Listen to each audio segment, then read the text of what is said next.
Edo State Governor Godwin Obaseki has raised the alarm over the impact of the obedience movement and the effect on the ruling party and the PDP as the 2023 presidential election approaches. This has also been echoed by some other politicians who feel the movement is gaining momentum. How are you reading these political dynamics as the elections approach? You see, Peter Obi is gaining popularity daily with young people in our country. Yes, the young people are not the traditional voting bloc because the elderly usually outvote young people. Young people for so long in our country had been apolitical, interested only in music, entertainment, and the rest. But NSAS changed a lot of things. And a lot of these young people that you see with Obi now, they are products of the NSAS struggle. A lot of them are hungry. I'm not saying only the NSAS people are with Obi. There are some Nigerians who did not really get involved during the NSAS protest, but who see Obi as the finest of all evils. Politicians are seen as representing evil, but they see Obi as better than other evils. So they think Obi is like a new broom that will help sweep away the problems that they are facing in the country. And interestingly, a lot of the entertainment people who also played an active part during the NSAS struggle are supporting Obi today.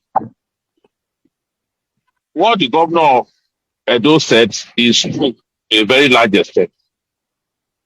A lot of young people are disappointed in both the APC and the PDP. They don't want to hear the names of those political parties.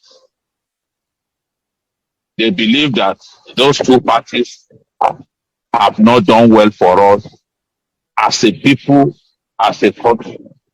A lot of these young people think that they don't have a future. They believe that with the APC and the PDP, nothing significant will change. That is the point that the governor of Edo State is echoing, that look, in every home, you have someone who belongs to the obedience movement.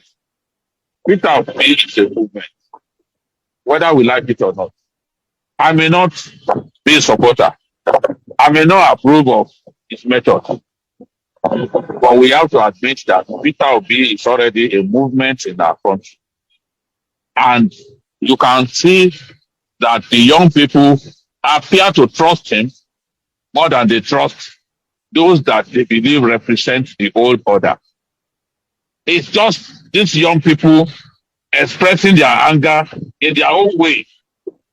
You can see that the Minister of Works, Fashola, told them that not to vote with anger. He wants them to calm down and do a lot of soul searching, a lot of introspection before voting. But anger can push people to sometimes take the benefit. Anger can also make people to take the worst decisions. As far as these young people are concerned, it is Obi or nobody else. And you can see, they dominate the social media. You can see how a pastor who appeared to be making a cryptic response, cryptic not